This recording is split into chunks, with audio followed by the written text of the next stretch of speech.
She was counted out, until her combat footage silenced the critics' first document. The recruitment center on Mars Station buzzed with activity as beings from across the galaxy filled out applications for the elite combat corps. Towering, Vorthak warriors flexed their forearms while discussing battle strategies. Sleek Zephyrian pilots compared their enhanced reflexes and natural flight capabilities. Crystalline helix beings demonstrated their ability to phase through solid matter. In the corner, almost invisible among the crowd of impressive alien specimens, sat Maya Chen. At 5 feet 4 inches tall with ordinary brown hair tied back in a simple ponytail, she looked like she had wandered into the wrong building. Her worn Earth military fatigues seemed shabby compared to the advanced armor and biosuits surrounding her. "Next," called the Vorthak recruitment officer, his voice booming across the chamber. Maya stood and walked to the desk, her boots making soft sounds against the metal floor while other applicants' footsteps thundered, clicked, or made no sound at all. The officer, Commander Thex, looked down at her with all 4 eyes showing clear disappointment. His massive frame cast a shadow over the small human as he reviewed her application on his holographic display. "Maya Chen, from Earth," he read aloud, his tone suggesting he was announcing the day's menu rather than a potential recruit. Previous military experience with the Terran Defense Force, standard human physiology, no genetic modifications, no cybernetic enhancements, no special abilities listed. Maya nodded calmly. "That's correct, sir." Thex's secondary arms gestured dismissively while his primary hands continued scrolling through her file. "Miss Chen, this is the Elite Combat Corps. We fight the Void Syndicate across 17 different planetary environments. Our missions involve zero-gravity combat, underwater operations on gas giant moons, battles in corrosive atmospheres, and urban warfare in cities with gravity fields that shift randomly. What exactly do you think you can contribute?" Around them, other applicants had stopped their conversations to listen. A group of helix beings whispered among themselves, their crystalline forms shimmering with what Maya recognized as amusement. Several Zephyrians hovered nearby, their gossamer wings creating a soft humming sound that somehow conveyed mockery. "I think I can fight, sir," Maya replied simply. Thex leaned back in his chair, which groaned under his weight.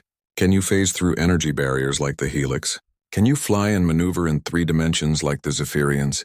Can you lift a destroyer-class battle mech over your head like my people?" "No, sir." "Can you breathe methane? Survive in hard vacuum? Regenerate lost limbs? See in 17 different spectrums of light?"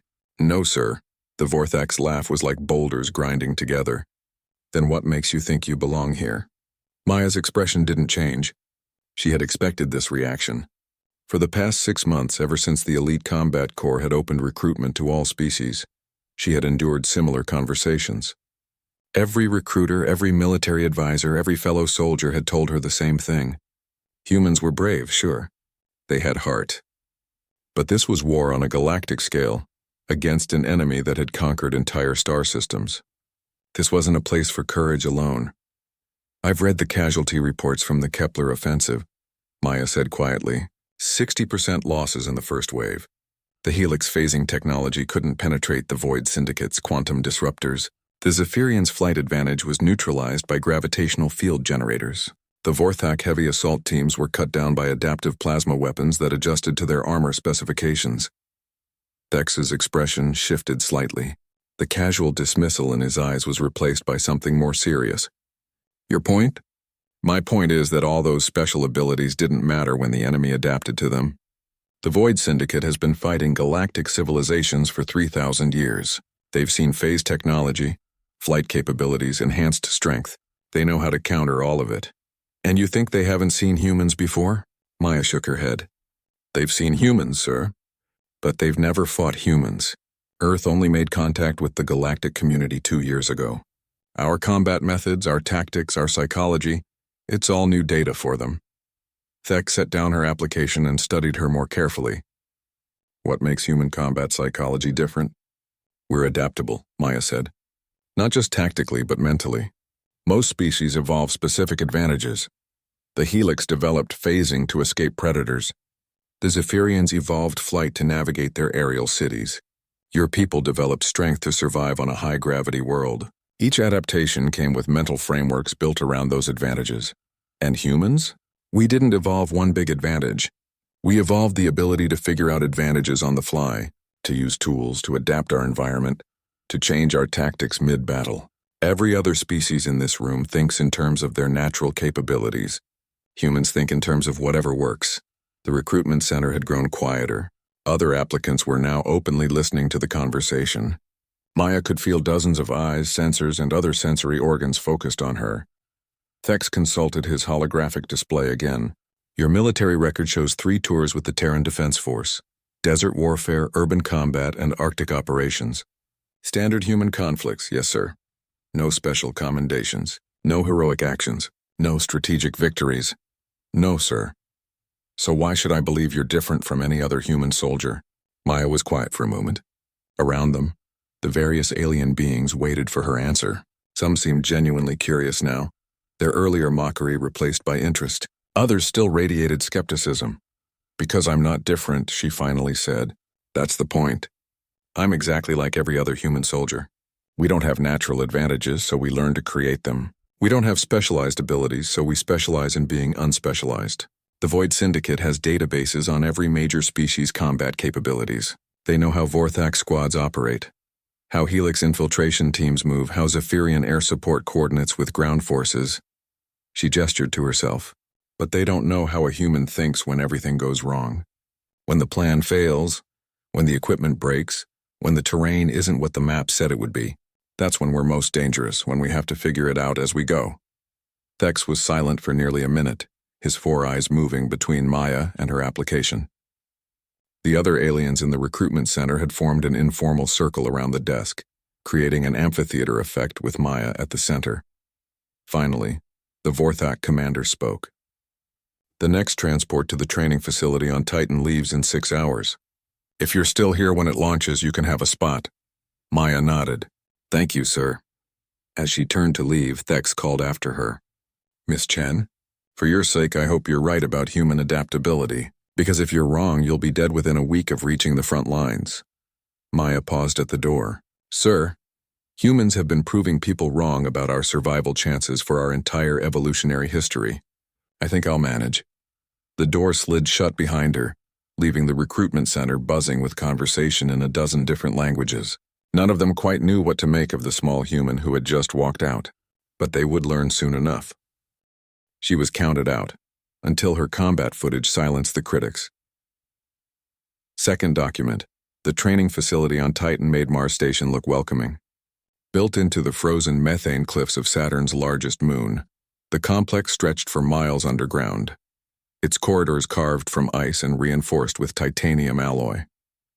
The temperature outside was minus 179 degrees Celsius, but inside the training areas, environmental controls maintained conditions suitable for the various species that made up the elite combat corps. Maya stood in Formation Bay 7 with 49 other new recruits. She was the only human in the group. Around her, aliens from across the galaxy sized each other up, their various sensory organs scanning for threats, weaknesses, and potential allies. The air hummed with tension and barely contained aggression. Drill Instructor Krek stepped onto the raised platform at the front of the bay. He was a Zephyrian, his gossamer wings folded against his back, his large, multifaceted eyes capable of tracking every recruit simultaneously. When he spoke, his voice carried the harmonic undertones that his species used to communicate in flight formations. You have survived the selection process, Krex announced, his wings spreading slightly for emphasis. Congratulations. Approximately 12% of applicants make it this far. However, survival rates for new recruits in their first month of training hover around 30%. Many of you will wash out. Some of you will be injured so severely that you'll be medically discharged. A few of you will die. Maya noticed that several of the other recruits shifted nervously. A group of young Vorthak warriors tried to look unconcerned, but their secondary arms betrayed anxiety through small, involuntary movements.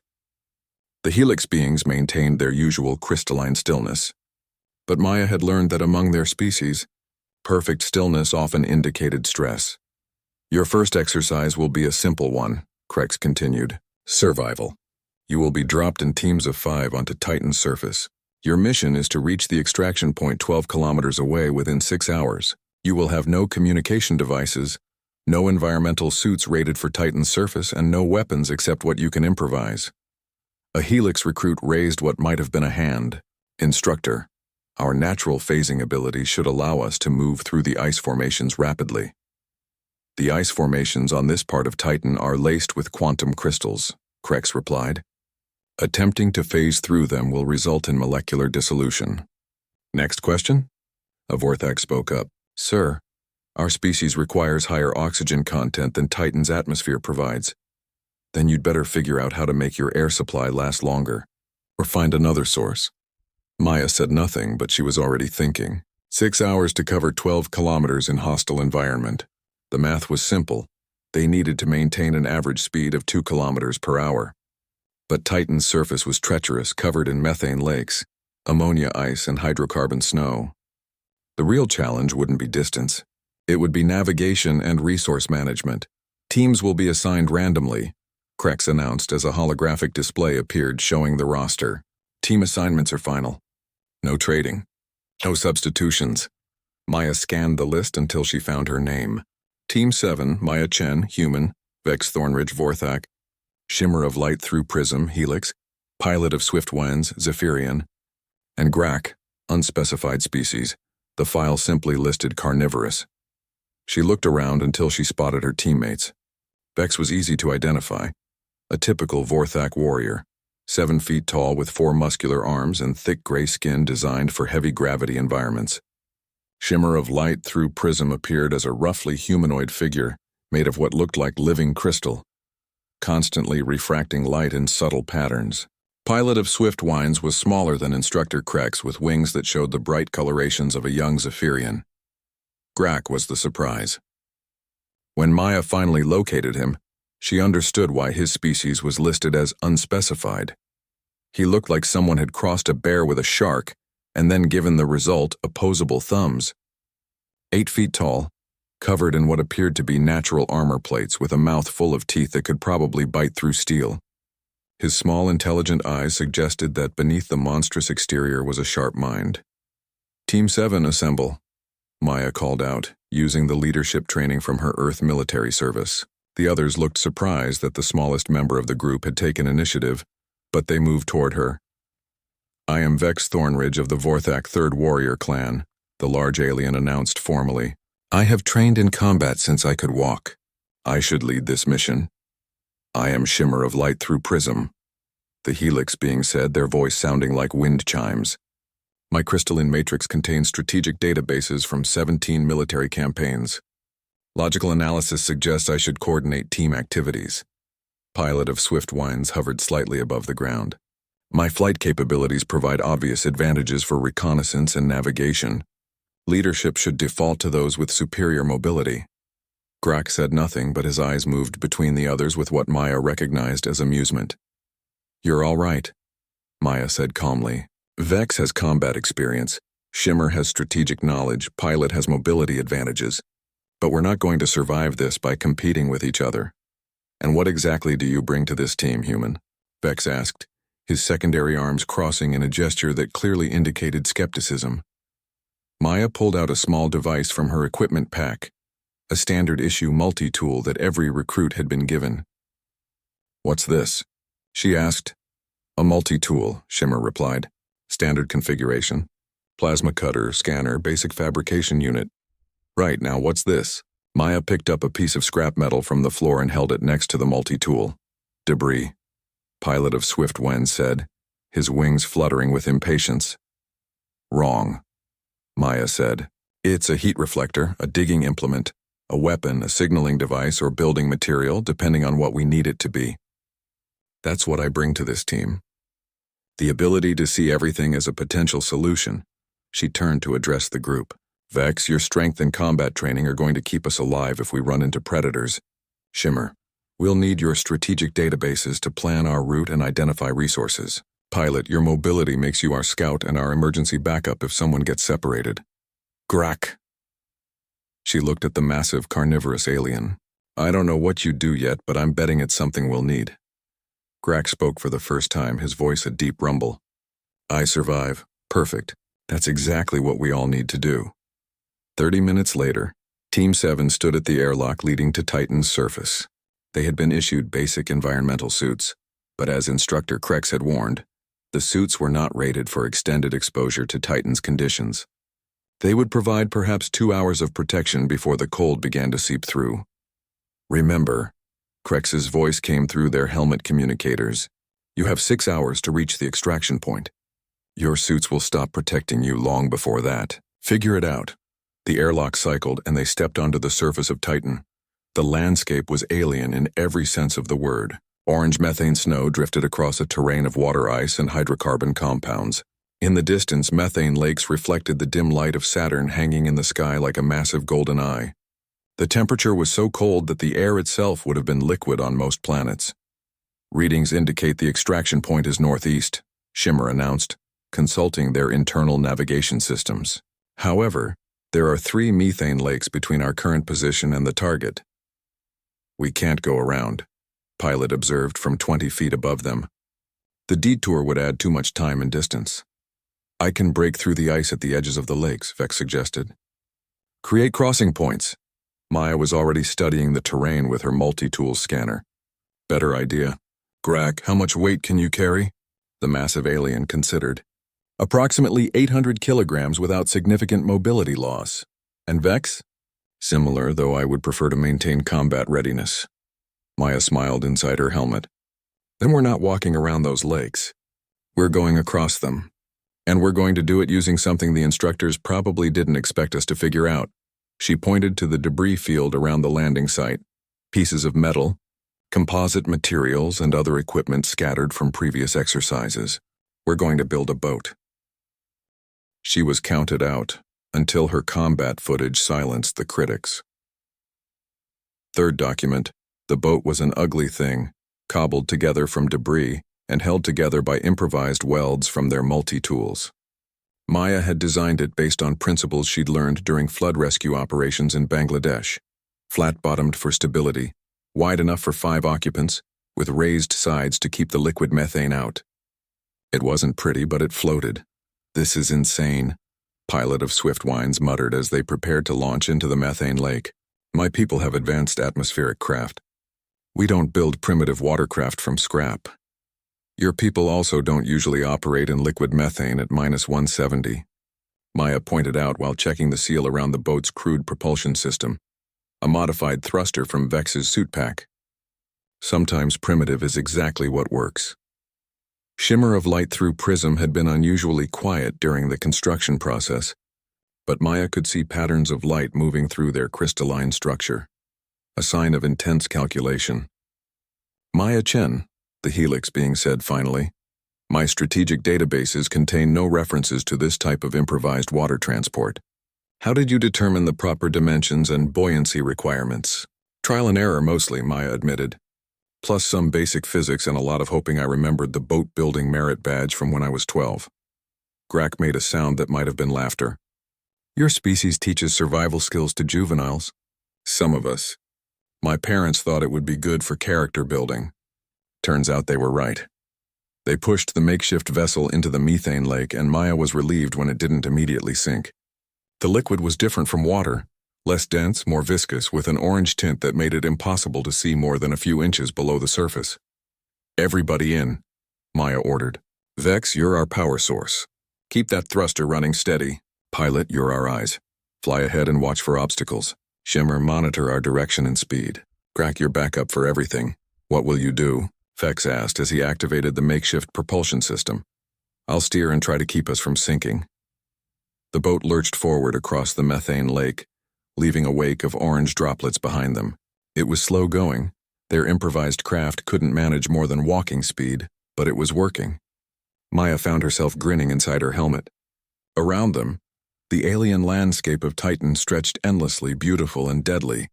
Contact ahead, Pilot of Swiftwines reported from his position above the lake. Large creature moving beneath the surface. Maya felt her stomach drop. The mission briefing had mentioned that Titan's methane lakes contained indigenous life forms, but the files had been classified. How large? Difficult to determine. Perhaps 20 meters in length. Shimmer's crystalline form pulsed with rapid light patterns. Database indicates that Titan's native life forms are primarily chemosynthetic organisms.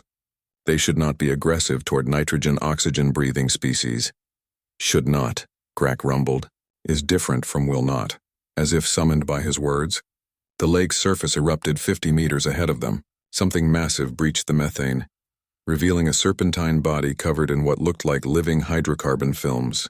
Multiple eyes along its length focused on their small boat, and Maya could see rows of crystalline teeth designed for crushing rather than cutting. Definitely aggressive, Pilot reported unnecessarily. The creature dove back under the surface, and Maya watched the bow wave approaching their position. "Hold on," she warned, gripping the steering mechanism as the creature's wake hit them. The boat pitched and rolled, methane sloshing over the sides despite their raised walls. Vex fought to keep the thruster stable while Shimmer used their natural adhesion abilities to anchor themselves to the boat's hull. Grack simply braced himself with what appeared to be natural grace, while Pilot struggled to maintain his aerial position in the turbulent air above the lake. "It's circling us," Pilot called out, coming around for another pass. Maya's mind raced through possibilities. They couldn't outrun the creature, their boat was too slow.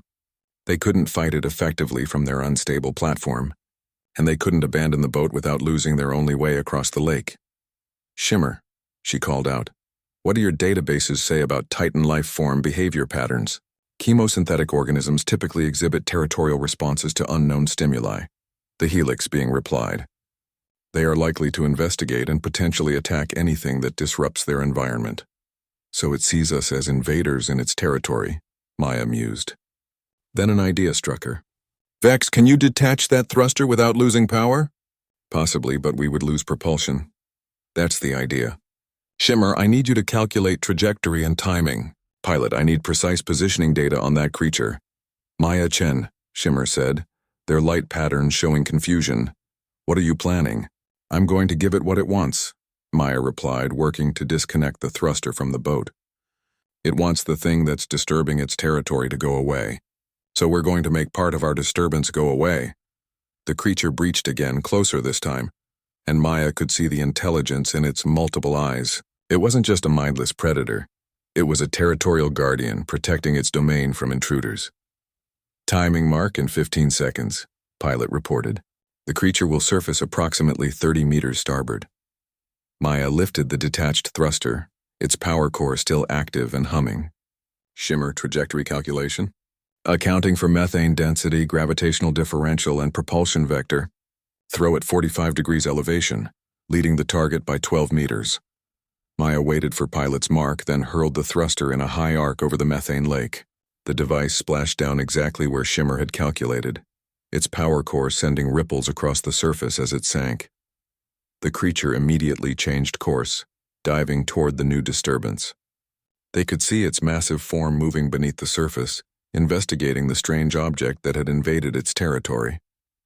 After several minutes, it seemed satisfied that the threat was neutralized and disappeared into the depths. "Clever," Grack admitted. "You gave it a victory without fighting." "Sometimes the best way to win a fight is to convince the other guy that he's already won," Maya said, then realized they now had a different problem. "Of course, now we don't have propulsion." "Actually," Vex said, examining the boat's construction, "I believe we can modify my suit's secondary thrusters to provide limited propulsion. It will drain my power faster, but it should get us across. And I can provide aerial reconnaissance to find the most efficient route," Pilot added. "My crystalline matrix can serve as a rudimentary sail if positioned correctly," Shimmer contributed. "The methane atmosphere does have sufficient density for limited wind propulsion." Maya looked around at her teammates, aliens who had started the exercise focused on their individual advantages, now working together to solve problems none of them could handle alone. "See, this is what I was talking about. Adaptation." They rigged Vex's secondary thrusters to the boat's stern, positioned Shimmer to catch the minimal wind currents in Titan's atmosphere, and continued across the methane lake. It was slow progress but steady, and when they finally reached the far shore, they had made up significant time. "2 lakes remaining," Shimmer announced as they pulled their boat onto the hydrocarbon ice. "However, my calculations suggest we can portage this craft overland for the remaining distance more efficiently than building additional vessels." Portage? Pilot asked. Carry the boat, Maya explained. It's lighter than it looks, and if we run into more water, we won't have to build from scratch again. Human ingenuity, Grak observed, hoisting his share of the boat with casual ease. Your species thinks in circles. What do you mean? Most species think linearly. Problem, solution, result. Humans think in circles. Problem, solution, new problem, modified solution, unexpected benefit, different application, very inefficient, very effective. As they began their overland journey toward the next methane lake, Maya found herself thinking about Grak's observation. He was right, human thinking was inefficient. They rarely found the optimal solution on the first try, but they were very good at finding solutions that worked, and then finding ways to make those solutions work better. Behind them, the first methane lake was calm again, its guardian content that the intruders had moved on. Ahead of them, the extraction point waited beyond 2 more lakes and several kilometers of treacherous terrain. But for the first time since stepping onto Titan's surface, Maya was confident they would make it. Her teammates were learning to think like humans, not in terms of their natural advantages, but in terms of what worked. And that, she was beginning to realize, might be the most dangerous thing any enemy could face.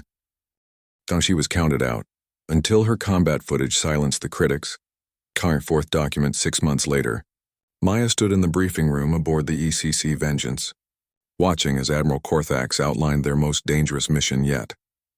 The war against the Void Syndicate had escalated dramatically, and intelligence suggested the enemy was preparing a massive offensive against the colony worlds in the Kepler system. The target is Obsidian Station, Admiral Korthax announced. His Vorthak features grim in the holographic display's light. It's a Void Syndicate fortress built into an asteroid in the Kepler belt. Intelligence indicates they're using it to coordinate fleet movements for their upcoming offensive. Maya studied the tactical display showing the station's defenses. Layer upon layer of energy shields, automated defense platforms, and docked warships created a nearly impenetrable fortress. The asteroid itself had been hollowed out and reinforced, turning it into a massive weapons platform. Previous assault attempts by conventional forces have failed, the Admiral continued. The station's adaptive defenses learn from each attack and adjust accordingly. Energy weapons are absorbed and redirected. Kinetic weapons are intercepted by point defense systems. Stealth approaches are detected by quantum scanners. Around the briefing room, the assembled members of the Elite Combat Corps shifted uneasily. Maya recognized many faces from her training days on Titan. Shimmer of light through prism sat nearby, their crystalline form reflecting the holographic displays. Vex Thornridge had been promoted to squad leader and commanded a team of Vorthak warriors. Even Grak was present, having proven surprisingly effective at what the military euphemistically called psychological warfare. Our mission, Admiral Korthax said, is to insert a strike team directly into the station's core and disable their central command systems. This will disrupt their fleet coordination and buy our forces time to evacuate the civilian populations from the threatened colonies. The tactical display zoomed in to show the station's interior layout. Maya could see why conventional approaches had failed. The station was designed like a 3-dimensional maze, with multiple redundant systems and choke points that would funnel attackers into kill zones. The insertion team will consist of 12 operatives, the Admiral announced. Squad leaders Vex Thornridge, Shimmer of light through prism, and... He paused, consulting his notes. Sergeant Maya Chen. Maya felt dozens of eyes turn toward her. Even after 6 months of successful missions, her promotion to squad leader had generated controversy. She was still the only human in the Elite Combat Corps, and many still questioned whether her species belonged among the galaxy's finest warriors. Sir, interrupted Commander Thex, the same Vorthak who had initially recruited Maya. With respect, Sergeant Chen's combat record, while adequate, hardly qualifies her to lead a mission of this importance. Admiral Korthax's 4 eyes fixed on the commander. Sergeant Chen's record shows a 97% mission success rate over 23 operations. Her tactical innovations have been incorporated into standard training protocols, and her teams consistently outperform predictions, but sir, she lacks the physical capabilities. Commander Thex, the Admiral interrupted, would you like to explain to the families of the colonists in the Kepler system Why we chose to prioritize theoretical physical capabilities over proven results? The room fell silent. Maya had learned that among the Vorthak, challenging a superior officer's decisions was acceptable, but questioning the welfare of civilians was not. The mission launches in 18 hours. Admiral Korthax continued. Squad leaders will select their teams and coordinate insertion strategies. Dismissed. As the other officers filed out, Maya remained behind to study the tactical displays more carefully. The station's defenses were impressive, but she was beginning to see patterns that might be exploitable. Sergeant Chen. Admiral Korthax approached her as the room emptied. I'm aware that some question your assignment to this mission. Yes, sir. I understand their concerns. Do you? Because I'm not sure you realize how much resistance there was to including humans in the elite combat corps at all. Many species view your people as primitive. Maya nodded. I've noticed, sir. The only reason you're here is because your results speak for themselves. But this mission, if you fail, it won't just be a tactical defeat. It will be used as evidence that humans don't belong among galactic military forces. And if we succeed, Admiral Korthax's expression was unreadable. Then perhaps some minds will be changed. The choice is yours, Sergeant. I can assign the mission to another team leader. Maya looked at the tactical display again, studying the fortress that had defied every conventional assault. No, sir. I'll take the mission. 3 hours later, Maya sat in the team preparation area with her hand-picked squad. She had chosen carefully, not just for combat effectiveness, but for adaptability and unconventional thinking. Her team included Vex Thornridge, whose Vorthak strength and combat experience were invaluable. Shimmer of Light through Prism provided strategic analysis and their natural phasing abilities. Pilot of Swiftwinds had proven effective at aerial reconnaissance and rapid insertion techniques. Grak brought his unique combination of raw power and tactical intelligence. She had also recruited 3 newer members. Zix, a quantum-class artificial intelligence housed in a mobile platform. Dr. Healer of Wounds, a treefolk medic whose plant-based biology could synthesize medicines from almost any organic compounds. And Spark, a young plasma being whose energy-based physiology allowed for unique infiltration capabilities. The conventional approach won't work, Maya began, outlining her analysis of the station's defenses. Every previous assault has tried to overwhelm the defenses with superior firepower or advanced technology. The station's adaptive systems have learned to counter both approaches. So what do you propose? Vex asked. Maya smiled. We're going to do something the station's computers can't adapt to because they've never seen it before. We're going to use the one advantage humans have always had. Which is? Shimmer inquired, their crystalline form pulsing with curiosity. We're going to be completely unpredictable. She activated a 3-dimensional projection of the station and began outlining her plan. It was unlike anything in the tactical databases. A combination of misdirection, improvisation, and what could only be described as organized chaos. The station expects us to come from outside, Maya explained. It expects us to fight our way through the defenses systematically. It expects us to follow logical tactical progression. This plan appears to violate several established principles of military strategy, Shimmer observed. Exactly. The station's adaptive AI learns by analyzing patterns, but you can't analyze patterns that don't exist. We're going to attack from 17 different directions simultaneously, using methods that contradict each other, with objectives that appear unrelated until the final moment. Grak leaned forward, his predatory intelligence engaged. Confusion tactics make the enemy respond to so many threats that they cannot focus on the real danger. More than that, Maya said, we're going to make the enemy's strength into a weakness. Their adaptive systems will try to counter everything we do. But if we're constantly changing tactics faster than they can adapt, their own defensive responses will start working against each other. Dr. Healer of Wounds rustled their branch-like appendages thoughtfully. This approach requires precise timing and coordination. If any element fails, the entire plan collapses. That's why we're not going to stick to the plan, Maya replied. The plan is just our starting point. Once we're inside the station, we adapt to whatever we find. We improvise. We change tactics every time the enemy thinks they understand what we're doing. Pilot of Swiftwinds hovered nervously. This seems extremely dangerous. My species prefers calculated strategies with predictable outcomes. Safe strategies are exactly what got the previous assault teams killed, Maya pointed out. The station's AI has databases on safe strategies. It knows how to counter them, but it doesn't know how to counter crazy. Six's mechanical voice chimed in. Analysis suggests this approach has a 37% probability of success. What's the probability of success using conventional tactics? Maya asked. Based on previous mission data, approximately 8%. Then 37% looks pretty good.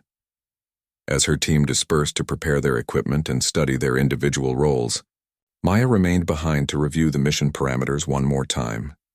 She was acutely aware that this was more than just another operation. The success or failure of this mission would determine not just the fate of the Kepler colonies, but the future of human participation in galactic affairs. Her species had always been underestimated. Too small, too weak, too primitive, too unpredictable. But Maya was beginning to understand that unpredictability wasn't a weakness. It was humanity's greatest strength. In a galaxy full of species that had evolved specialized advantages, humans had evolved the ability to specialize in anything the situation required. Tomorrow, they would find out if that was enough to crack an impregnable fortress. She was counted out, until her combat footage silenced the critics' Kaumkior's fifth document.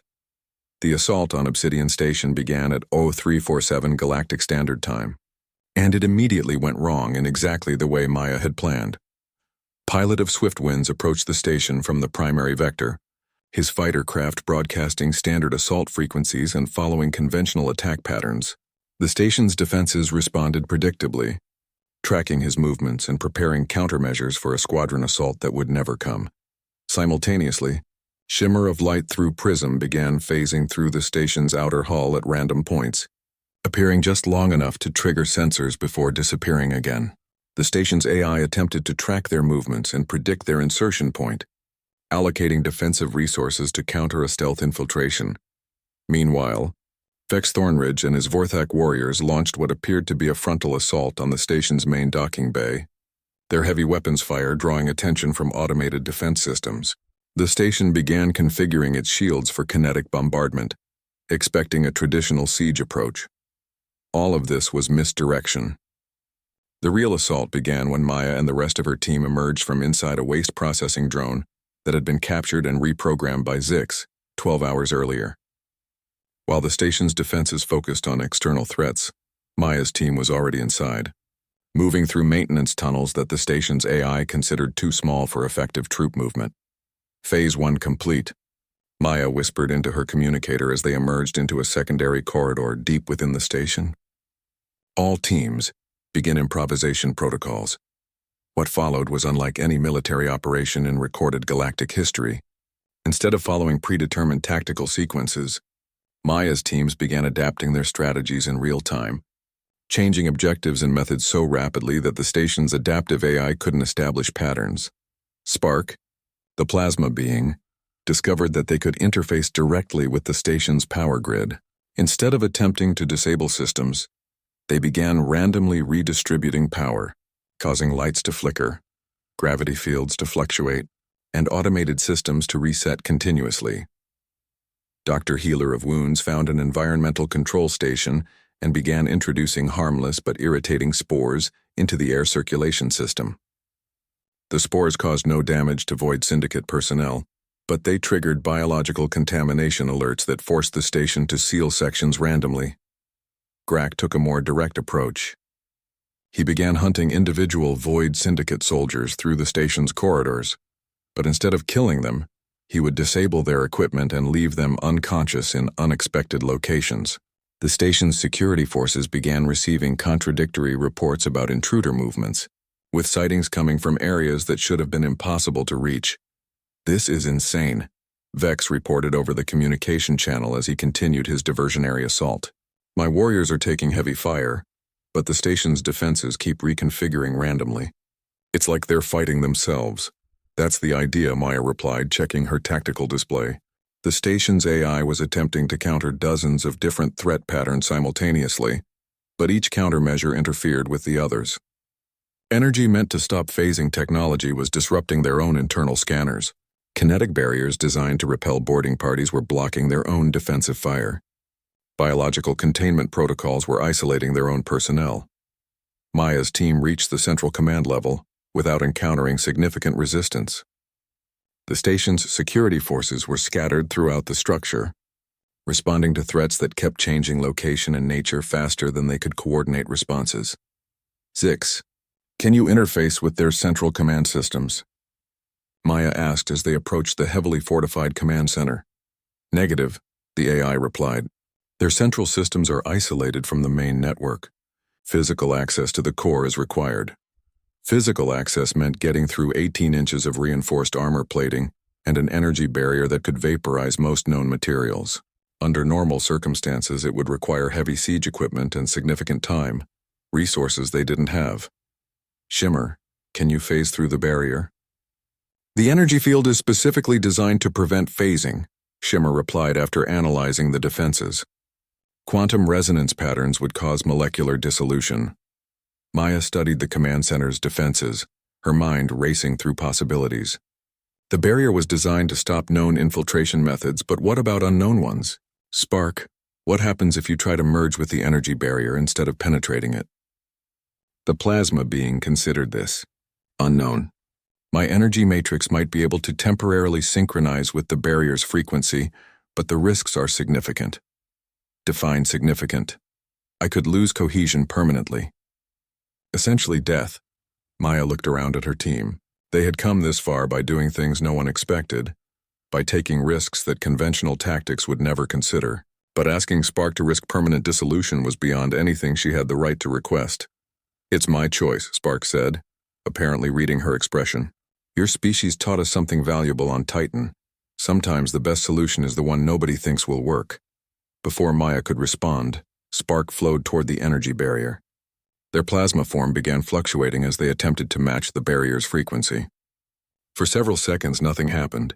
Then Spark's energy pattern began synchronizing with the barrier, and both energies started oscillating together. It's working, Zix reported. The barrier is destabilizing. Cohesion failure in 30 seconds. Spark, get out of there, Maya ordered. Cannot comply, Spark replied, their voice distorting as their energy matrix strained to maintain integrity. Must maintain synchronization until complete barrier collapse. Maya watched helplessly as Spark's form became increasingly unstable. The plasma being was sacrificing themselves to open a path for the mission. Around her, the rest of the team prepared for the final assault on the command center.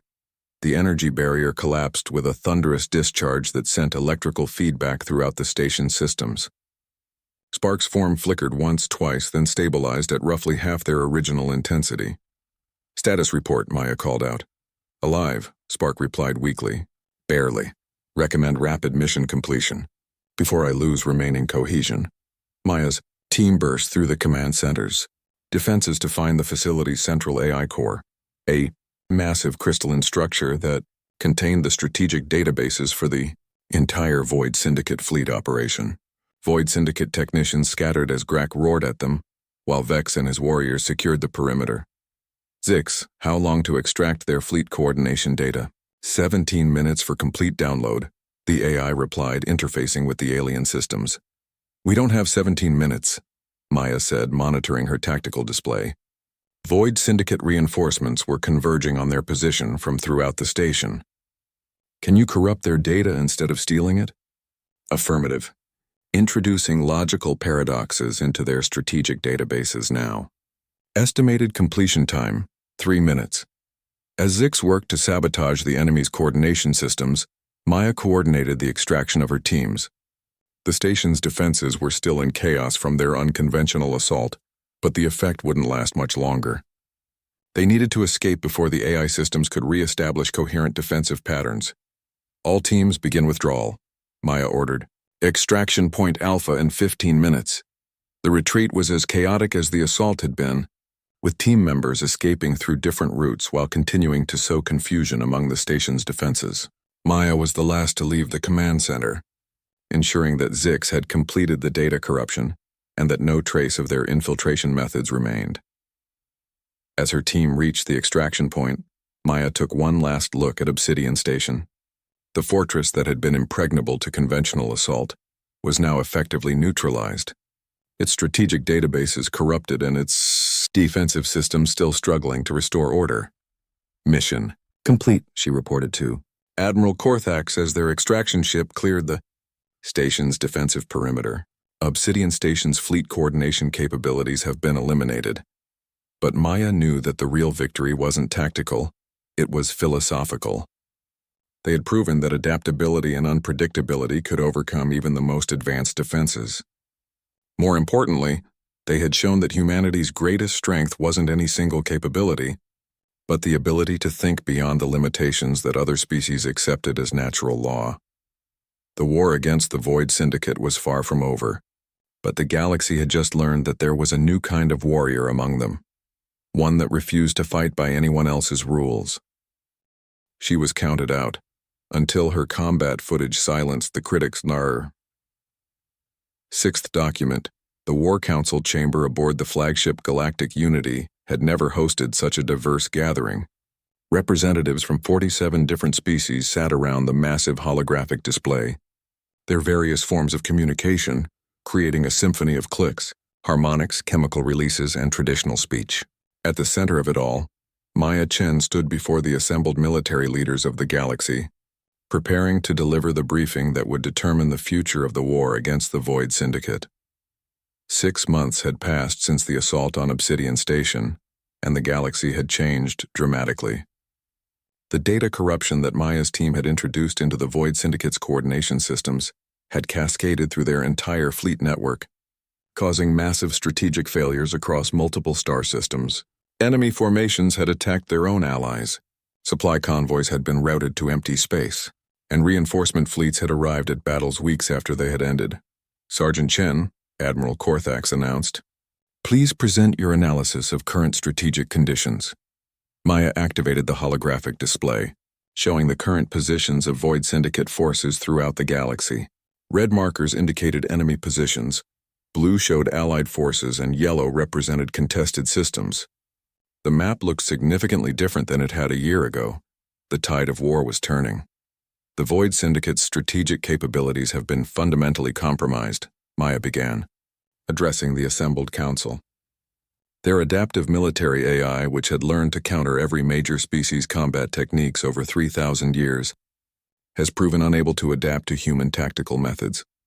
She highlighted several recent battle reports. In the Rigel system, Commander Harrison's human Marines used improvised explosive devices made from locally available materials to disable a Void Syndicate occupation force. The enemy's tactical AI had no response protocols for such primitive weapons being used effectively against advanced technology. A Zephyrian admiral, her wings fluttering with skepticism, spoke up. "Surely the enemy will adapt to these new tactics eventually?" "That's the key insight," Maya replied, advancing to the next display.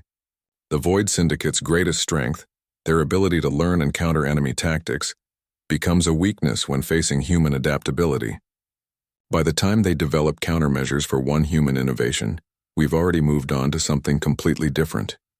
The display showed tactical analyses from dozens of recent engagements. In each case, human forces had employed unexpected solutions. Everything from using agricultural equipment as weapons to turning civilian infrastructure into defensive positions. The enemy's AI systems, designed to predict and counter military tactics, were continuously caught off guard by approaches that violated conventional military thinking. "The pattern is clear," Maya continued. "Human forces don't just think outside established tactical frameworks. We think outside the concept of frameworks entirely. Each engagement becomes a unique puzzle rather than a variation on known patterns." General Thex, who had been quietly reviewing the data, spoke for the first time. "The casualty reports support this analysis. Human-led operations show significantly lower loss rates than comparable missions led by other species. Because we don't accept that any position is truly impregnable or any enemy is truly unbeatable," Meyer explained. "When other species encounter a superior force or defensive position, they look for ways to overcome it using their natural advantages. Humans look for ways to make the engagement irrelevant." She brought up footage from the recent liberation of the Centauri colonies. Instead of attempting to break the Void Syndicate's siege directly, human forces had infiltrated the enemy's supply lines and convinced their automated logistics systems that the siege fleet was actually a rebel force. The Void Syndicate's own support networks had turned against them, forcing a withdrawal without a single direct battle. This approach has implications beyond individual tactical victories, Maya said, bringing up galaxy-wide strategic projections. The Void Syndicate's entire military philosophy is based on overwhelming technological superiority, backed by perfect strategic coordination. Human tactics render both advantages irrelevant. She highlighted the communication intercepts that intelligence had gathered over the past months. Enemy transmissions show increasing confusion and frustration.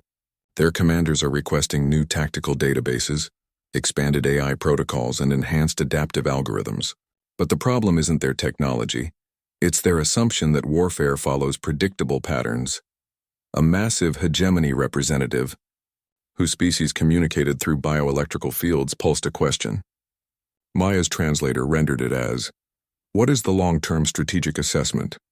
"The war is effectively over," Maya replied simply. "Not because we've defeated the Void Syndicate's military forces, but because we've broken their ability to coordinate effectively. Their fleet commanders no longer trust their tactical AIs. Their strategic planners can't predict human responses. And their supply networks are in constant chaos from irregular disruption patterns." She brought up the final display. Intelligence projections for the next 6 months. Current trends suggest that within 180 days, the Void Syndicate will begin withdrawing from occupied territories, not because they lack the military capability to hold them, but because they can no longer effectively coordinate defensive operations. The council chamber fell silent as the implications sank in. A war that had lasted 3,000 years, that had consumed entire civilizations, was ending not through massive battles or technological breakthroughs, but through the simple application of human adaptability. "There is one additional factor to consider," Maya continued. "The combat footage from recent operations has been distributed throughout the galaxy. Other species are beginning to adopt human tactical approaches. The Helix have started using improvised equipment in their phasing operations. Fourth-hack units are employing unpredictable assault patterns. Even Zephyrian pilots are experimenting with non-standard flight maneuvers." She paused to let this information register. The galaxy is learning to think like humans. The Void Syndicate isn't just facing one species that they can't predict. They're facing an entire galactic community that's adopting unpredictability as a tactical doctrine. Admiral Korthax leaned forward. "What are your recommendations for the final phase of operations?" "Continue current policies," Maya replied. "Encourage improvisation and adaptation at all levels. Avoid standardizing successful tactics. The moment we create doctrine around human methods, the enemy's AI systems will begin to adapt. Keep them guessing. Keep changing. Keep proving that there's always another way to solve any problem." As the council began discussing implementation of her recommendations, Maya reflected on the journey that had brought her to this moment. Less than 2 years ago, she had been a rejected applicant, too small and primitive for the elite combat corps. Now she was addressing the military leaders of the galaxy, her species' unconventional thinking having reshaped galactic warfare. But the real victory wasn't military. It was philosophical. Humanity had shown the galaxy that evolution's greatest achievement wasn't specialized adaptation to specific environments, but the development of minds capable of adapting to any environment. In a universe full of species that had evolved perfect solutions to specific problems, humans had evolved the ability to find imperfect solutions to any problem. The combat footage that had initially documented human failures and limitations had become proof of something far more important, that there was no such thing as an impossible situation, only situations that required more creative thinking. As the War Council concluded and representatives began dispersing to their respective fleets, Maya received a priority message on her personal communicator. It was from Earth, a message from her old drill instructor who had followed her career through military news feeds. "Congratulations, Colonel Chen," the message read. Maya looked at her rank insignia, still showing sergeant stripes. Apparently, someone had made a decision about her promotion while she was briefing the council. The message continued. "Always knew you'd figure out how to prove them wrong. Turns out the best revenge isn't living well. It's redefining what living well means. The whole galaxy is learning to think like humans now. Not bad for a species that was too primitive for the big leagues." Maya smiled as she headed toward her new assignment, command of the newly established Human Tactical Innovation Division. Her job would be to continue doing exactly what she'd always done, proving that there was always another way to approach any problem. The galaxy had learned to respect human adaptability. Now it was time to see what other surprises humanity could provide. After all, in a universe full of species that had perfected their evolutionary advantages, humans had perfected the art of never being predictable. And in the end, that had made all the difference.